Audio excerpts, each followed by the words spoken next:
สวัสดีครับเพื่อนๆที่ตามรับชมรายการหลัง CS นะครับวันนี้พบกันในเกม Valorant กันอีกเช่นเคยซึ่งวันนี้นะครับเราจะมาพูดถึง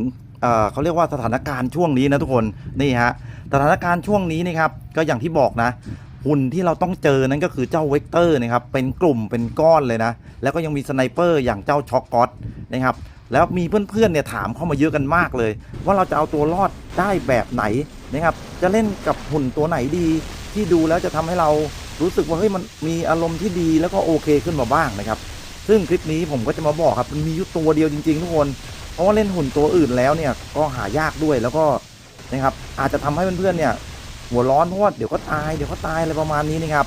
วันนี้ครับก็มีหุ่นอยู่1ตัวครับหนีไม่พ้นทุกคนนั่นก็คือจระเข้นั่นเองครับนี่ฮะเจ้าจระเข้ของเรานี่ครับมันโดนเนิร์ฟไปแล้วนะครับมันโดนเนิร์ฟไปแล้วก็จริงนะครับค่าความแข็งแกร่งอะไรเท่าไรเนี่ยมันก็ลดลงไปเนาะปืนเองก็โดนเนิร์ฟครับทำให้เบาลงมากๆแต่มันก็ยังมีข้อดีจริงๆครับก็คือต่อให้มันโดนเนิร์ฟไปเท่าไหร่เนี่ยความทนทานความถึกทนมันก็ยังอยู่นะครับให้เพื่อนๆคิดตามนะครับ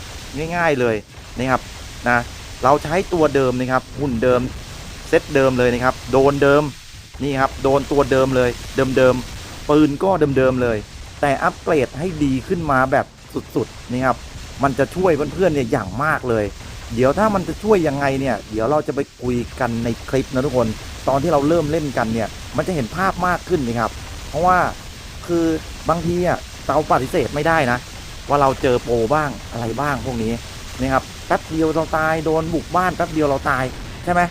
เป็นเหมือนกันนะครับผมนี่เจอประจำเพราะฉะนั้นจระเข้นี่แหละครับมันเป็นตัวตอบโจทย์ได้อย่างดีเลยเพราะว่าตัวอื่นมันทนแรงอาวุธครับของคู่ต่อสู้เนี่ยไม่ไหวนะครับเดี๋ยวเราไปดูกันเลยดีกว่าว่าเจ้าจระเข้เนี่ยสมควรนำมาปั้นในช่วงนี้จริงหรือเปล่านะครับไปลุยกันเลยครับผมถ้าเพื่อนๆเติม DJM ในเว็บช็อปก็อย่าลืมใส่โค้ด RUNGCH ตรงรูปกล่องของขวัญด้วยนะครับผมลิงก์ร้านค้าอยู่ใต้คลิปแล้วครับวันนี้นะครับเราจะมาเล่นกันแบบเน้นๆนะครับผมคือให้ดูกันแบบจบเกมไปเลยว่าจระเข้นั้นมันมีส่วนช่วยกับเกมเรามากๆนะครับเพราะว่าถ้าไม่มีจระเข้นี่บอกเลยว่าโอ้โหไม่รู้ว่าจะทำอีท่าไหนเหมือนกันนะในบางจังหวะครับอันนี้เริ่มต้นมาผมใช้เวกเตอร์นะลองใช้ปืนโค้งดูครับก็กะว่าจะมาทำเล่นๆอะไรประมาณนี้จะมาลองทดสอบดูว่าปืนโค้งอันเก่าเนี่ยใช้กับวอลคอนเนี่ยจะเป็นยังไงบ้างเมื่อกี้ผมพูดผิดเป็นเวกเตอร์ต้องขออภัยด้วยนี่ครับก็เอาลองมาใช้ดูเฉยครับก็อย่างที่บอกฮะนี่ฮะพอเริ่มเกมมาปุ๊บเนี่ยศัตรูก็จะมีตัวเก่งๆครับนักซอบินมาแบบโอ้โหนะครับสบายใจกันเลยทีเดียวแล้วครับนะเนี่ยฮะ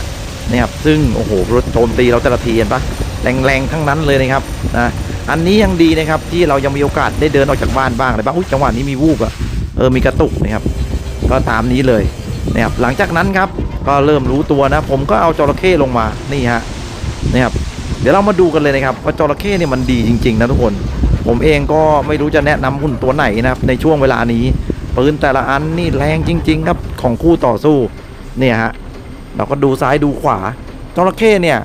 นะครับมันมีความถึกทนที่แบบว่ายิ่งเล่นยิ่งทนนะครับถ้าไม่เจอแบบหนักๆจริงๆอ่ะนะครับไม่มีทางเลยนะอันนี้เรามีหมอด้วยนะทุกคนนะครับมีหมอด้วยเพราะฉะนั้นผมเลยมองว่าจระเข้เนี่ยฮะปืนมันโดนเนิร์ฟปกติล่วงไปแล้วนะครับนัดเดียวเนี่ยล่วงไปแล้วครับอันนี้ต้องยิงถึง2 นัดเนี่ยก็ยังได้คิวมาอะไรประมาณนี้คือถ้าเป็นหุ่นตัวอื่นเนี่ยโอเคถ้าเพื่อนๆมีสมมตินะครับง่ายๆเลยถ้าเพื่อนๆมีสไนเปอร์อยู่ด้านหลังแป๊บเดียวเนี่ยศัตรูก็วิ่งเข้ามาล้วงแล้วนะครับเพราะว่าเราเล่นคนเดียวไงเราไม่ได้ไปเป็นทีมนะครับเราไม่ได้ไปเป็นทีมปุ๊บเนี่ยอะไรเนี่ยทั้งหลายแหล่เราจะควบคุมไม่ค่อยได้นะครับในการเจอแต่ละครั้งแต่ถ้าเราไปเป็นทีมโอเคนะครับอาจจะใช้ตัวนู้นเล่นด้วยตัวนี้เล่นได้เพราะว่ามีเพื่อนคอยช่วยเหลืออยู่แต่ถ้าไปคนเดียวแล้วก็นะครับปฏิเสธไม่ได้เลยว่าจระเข้เนี่ยมันเป็นหุ่นที่ทำให้เรานะครับปั้นเกมได้นะครับแล้วก็อยู่รอดได้นะครับถ้าเจอหนักๆแบบวิกเตอร์หลายตัวอย่างที่เมื่อต้นคลิปที่ผมทำให้ดูล้อมรอบเนี่ยจระเข้เรายังไม่ได้ตายง่ายๆเลยนะครับนี่คือเหตุผลที่จระเข้มันโดนเนิร์ฟไงเพราะว่าถ้าเกิดมันยังไม่โดนเนิร์ฟนะครับเจ้ากบเนี่ยบอกเลยว่าเกิดยากครับนะกบเกิดยากเลยทีเดียวฮะเพราะว่าเจ้ากบตอนนี้นะครับนะแทบจะไม่มีศัตรูนะครับเข้ามาปราบเลยนอกจากช็อกก๊อตแล้วก็จะมีอนักซอ นะครับแต่ก็ต้องใช้จังหวะสกิลการเล่นที่ค่อนข้างยากลำบากหน่อยนะครับแต่ถ้าเป็นจระเข้เนี่ยนะครับเราก็เดินดุ่มๆนะครับแล้วก็รอใช้สกิลให้คล่องนิดเดียวเราก็ใช้ได้แล้วนะครับนี่ฮะแม่เสียได้ครับนะถ้ามีปืนที่แรงกว่านี้อันนี้ผมยังอัปเกรดไม่สุดนะทุกคนนะครับถ้าอัปเกรดสุดๆเนี่ยมันจะแรงกว่านี้นะครับนะอันนี้ยิง 2-3 ทีแตกแต่ถ้าอัปเกรดสุดๆเนี่ยน่าจะประมาณ2 ครั้งก็น่าจะแตกแล้วนะครับชุดเดิมๆอันนี้ต้องโอ้โหหมอดีมากนะทุกคนตัวนี้นะครับตามฮิวให้ผมตลอดเลยจึงเป็นเหตุครับให้อยู่ได้นานนะทุกคนเนี่ยศัตรูเองเจอจระเข้นะครับถ้าไม่นั่นจริงๆเนี่ยก็จะไม่ค่อยอยากจะหันมายิงเราหรอกนะครับเพราะเรามีโล่ด้วยถึกทนด้วยแบบนี้คือดีฮะเนี่ยครับดับเบิลคิวแล้วนะครับยิงเรื่อยๆครับเหมือนไม่มีอะไรครับเหมือนก็เอาตัวรอดนะครับเรื่อยๆครับขอให้อยู่เรื่อยๆครับแล้วก็มาวัดกันดูว่าใครจะแกร่งใครจะหลุดเรื่องการใช้สกิลหรือใครจะอ่านเกมพลาดเท่านั้นเองนะครับนี่ฮะเห็นบ้านจระเข้2-3 ตัวครับดูเราฮะผมลืมบอกไปครับยานแม่ที่ผมใช้นี่ครับเป็นยานแม่อวารอนนะแล้วก็มีป้อมปืนที่เพิ่มแต้มป้องกัน100 แต้มด้วยนะครับก็เลยทำให้จระเข้เนี่ยโคตรแข็งเลยนี่ฮะโดนยิงใส่ครับเวลาที่เราโดนลุมนะครับเทคนิคง่ายๆเลยเราก็ต้องดูครับว่าฝั่งไหนที่มันปืนแรงนะครับอย่างเนี้ยคือไททัน เป็นไททันยิงผมนะผมก็จะหันโล่ไปสู้กับไททันนะครับส่วนหุ่นตัวเล็กๆเราก็จะปล่อยไปนะครับเลือกรับดาเมจที่รุนแรงกว่าเอาไว้นะครับเราจะได้อยู่ได้นานๆทุกคนนะครับถ้าเกิดเราเรียกว่ารับดาเมจส่งเดชไม่รู้ใครเป็นใครนี่ก็แตกง่ายครับอย่างเงี้ยผมมองไปแล้วครับฝั่งข้างหลังนี่แค่จระเข้นะครับก็ไม่ได้รุนแรงเราก็ไม่ต้องมาป้องกันไททันครับเนี่ยฮะเราต้องระวังไททันไว้ให้ดีนะครับเพราะว่าฉะนั้นมันก็จะเล่นได้แบบไม่ยากเย็นเท่าไหร่นี่ฮะเกมเราเนี่ยเป็นรองเยอะนะครับที่จะเอามาให้ดูแต่ละเกมนี่คือเป็นรองเยอะมากนะครับนะแต่โชคดีที่มีจระเข้นี่ถ้าเป็นหุ่นตัวอื่นๆเนี่ยแตกไปแล้วนะครับทุกคนนะครับโดนบดโดนบี้ขนาดนี้เนี่ยแหวนเพชรครับก็ยังได้อะเห็นไหมยังได้ครับแต่บอกเลยว่าเปลืองเซลล์พลังงานมากๆนะเล่นใส่แทงนะครับเปลืองเซลล์พลังงานมากๆครับเพราะต้องกดตลอดเลยนะครับนี่ฮะกดไม่ได้หยุดอะเลือดลดกดเลือดลดกดนะครับเพราะว่าถ้าไม่กดใช้นี่คือวูบแน่นอนฮะเนี่ยเห็นปะศัตรูก็ทำอะไรเราไม่ได้นะครับแล้วเราเองก็ยังแข็งแกร่งอยู่ครับนี่ฮะบอกเลยฮะช่วงนี้ถ้าไม่รวมตัว UE นะครับตัวที่แข็งแกร่งมีแค่จระเข้นี่แหละครับแข็งแกร่งมากๆนะครับเนี่ยไปเรื่อยๆครับไททันยังหันไปยิงตัวอื่นเลยครับได้แค่ดันเรานะเพราะว่าเขารู้ว่าเรามีโล่ครับแบบนี้ฮะเราก็เลือกยิงไปครับเลือกยิงไปเรื่อยครับถ้าเราอยู่ได้นานนี่ครับก็เปิดโอกาสนะครับดึงศัตรูมาอยู่ที่เราเนี่ยหลายตัวเพื่อนของเราก็มีโอกาสทำเกมได้ด้วยนะนี่คือข้อดีของจระเข้ครับนะและหลายคนบอกโดนเนิร์ฟไปแล้วอะไรไปแล้วนะครับไม่อยากนำมาใช้บอกได้เลยว่าอัปเกรดต่อได้แน่นอนครับนี่ฮะยืนสู้ยาวๆครับตัวต่อตัวนี่คือไถกันยาวๆอ่ะแต่ถ้าโดนลุมหนักๆนี่ก็ต้องดูครับต้องนับกันดูว่าเจอใครบ้างครับและแรงขนาดไหนเนี่ยฮะดันเราไปเถอะนะครับเราดื้อฮะบอกเลยจังหวะนี้โดนยิงเต็มๆครับเลือดหายไปทีละครึ่งหลอดเปิดโล่ได้อีกแล้วครับนี่ฮะเกือบตุยไปเหมือนกันครับนับเวลาในการยืนคือโคตรนานนะทุกคนนะครับโคตรนานเลยนะครับเล่นเอาไททันตัวนี้เนี่ยเลือดลดลงไปเยอะเลยนะครับเนี่ยฮะถ้าเพื่อนของเรามาช่วยนะครับไททันตัวนี้เนี่ยตุยไปแล้วนะครับอุ๊ยอันนี้เปิดโล่ไม่ทันทุกคนเดี๋ยวดูกันให้จบเกมนะครับว่าเกมนี้จะพลิกมาชนะได้หรือเปล่าตอนนี้เนี่ยคือเป็นรองอย่างมากเลยนะครับตอนจระเข้เราก็ตุยไปเรียบร้อยครับต้องลงไททันลงมาก่อนนะครับเพื่อรักษาจุดเอาไว้ครับนะจุดตรงกลางครับแบบนี้เป็นอะไรที่สำคัญมากๆเลยนะแล้วก็เป็นอะไรที่ล่อแหลมครับจัดการไททันตรงนี้ก่อนเมื่อกี้นี้สู้อยู่นานครับหุ่นตัวเล็กยังจระเข้นะครับยืนสู้อยู่ตั้งนานนะครับเอาไม่อยู่ทุกคนนะครับไม่มีใครเข้าแวะมาช่วยด้วยนะครับคือไม่มีใครแวะมาช่วยเลยเอาไททันลงมาเขาก็โดดหนีออกไปครับนี่ฮะแบบนี้เลยนะครับเดี๋ยวมาดูที่ว่าจะพลิกไหมคือโอ้โหโอกาสพลิกนี่คือว่าน้อยนะถือว่าน้อยนะครับไทสเลเยอร์จัดไปครับลูชาดอนี่ก็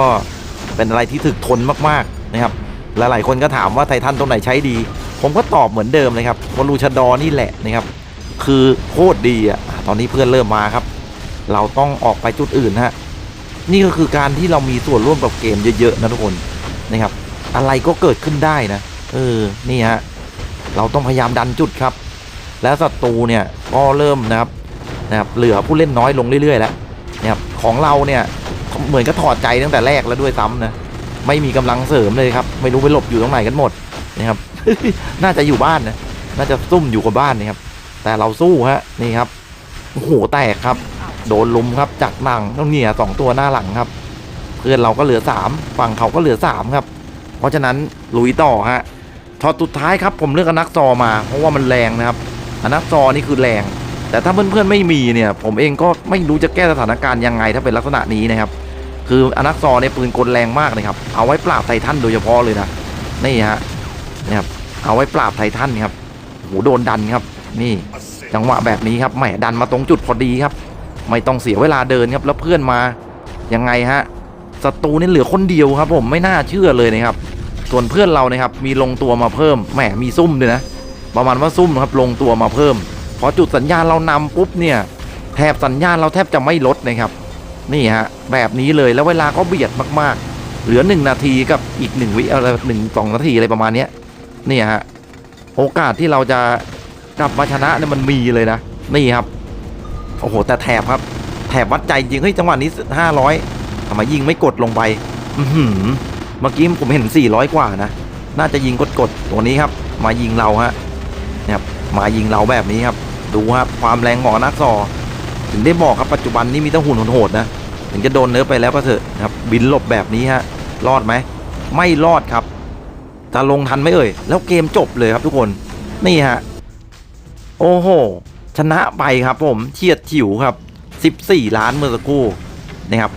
เรามาดูช็อตที่2ครับแบบเต็มอีกเหมือนเดิมฮะถ้าเพื่อนๆมีปืนใหม่คลิปนี้เนี่ยผมเคยลงไปบ้างแล้วนะอันนี้เอามาเล่นเต็มให้ดูกันอีกทีครับถ้าเพื่อนๆมีปืนใหม่นะครับก็คือปืนรุ่นใหม่ยิ่งดีเลยนะครับสำหรับจระเข้นะครับมันก็จะยิงง่ายไงเพราะปืนรุ่นใหม่เนี่ยมันยิงง่ายครับใช้ดีกับทุกตัวเลยเพียงแต่ว่าหุ่นของเพื่อนๆเนี่ยมันจะทนอยู่ได้หรือเปล่าเท่านั้นเองนะครับถ้าเพื่อนๆทนอยู่ได้มันก็เล่นได้นานนะครับแต่ถ้าเพื่อนๆมีหุ่นที่ทนไม่ได้เนี่ยแป๊บเดียวครับต่อให้เรามีปืนแรงยังไงถ้าทนคู่ต่อสู้ไม่ไหวนี่ตุยฮะนี่ครับโอ้โหยืนยิงชิวเลยครับแบบนี้นะครับยืนยิงแบบสบายเลยครับคอยโซนให้เพื่อนนะครับระยะ600 เมตรนี่หวานเลยครับนี่ปืนใหม่เล่นง่ายเลยฮะทำให้จระเข้นี่เล่นง่ายขึ้นเยอะเลยครับนะยิงปืนแรงครับจระเข้มีความถึกทนอยู่แล้วนะครับพูดกี่ทีก็จะพูดแบบนี้นะครับว่าจระเข้นี่ถึกทนมากๆนี่ฮะขึ้นอยู่กับการแต่งด้วยนะครับนะความเชี่ยวชาญก็เลือกเป็นการมีแต้มต้านทานแล้วก็มีเลือดนะครับเพิ่มขึ้นมาก็จะทำให้จระเข้นั้นยืนได้นานยืนได้ทนครับนี่ฮะได้มาแล้วคิวหนึ่งยิงเรื่อยๆครับจะได้คิวหรือไม่ได้คิวเราไม่ต้องสนใจฮะนะครับแน่ๆตัวนี้พยายามจะเหวี่ยงเราลงน้ำครับทุกคนผมก็ทำไม่เป็นนะแต่สังเกตดูครับเขาหันหน้าลงน้ำนะครับเนี่ยดูดิเล่นกี่เกมนะครับเจอแต่เจ้ากบเยอะแยะไปหมดครับกบตัวแรกแตกไปเรียบร้อยครับนะนี่ถ้ามาเป็นตัวอื่นนี่ไม่รอดนะนี่ครับกบตัวแรกแตกไปแล้วฮะแต่ไม่ต้องห่วงครับถึงตัวแรกจะแตกไปก็ยังมีตัวอื่นอีกนะครับบางคนนี่เล่นเจ้าเวกเตอร์นะครับโลง1 2 3ตัวเลยนี่ครับกะไม่เล่นตัวอื่นกันเลยทีเดียวครับเล่นตัวเดียวแหมถ้าผมมีตัวอัพเยอะๆนี่ผมเล่นจระเข้สัก5 ตัวเลยนะครับยืนแลกกันแบบจระเข้5 ตัวเลยวัดกับเจ้ากบไปเลยนะน่าจะสนุกนะครับเสียดายฮะผมไม่มีเยอะขนาดนั้นนะทุกคนถ้ามีจระเข้5 ตัวนี่จะเอาจระเข้ลงไป5 เที่ยว5 รอบดูสิว่าจะไหวไหมแล้วเหมือนเดิมครับเกมโดนบุกโดนเบียดครับดูดินะครับไม่เคยที่จะเป็นต่อเลยมีแต่เป็นรองตลอดแบบนี้ฮะนะครับเราก็ต้องยืนสู้ครับยืนทั้งวันยังไหวครับแบบนี้แล้วเบียดเข้าโล่เลยครับนะเบียดเข้าโล่เลยครับศัตรูถึงกับเดินถอยฮะยังไงฮะเอาหน้าชนกันครับผมเฮ้ย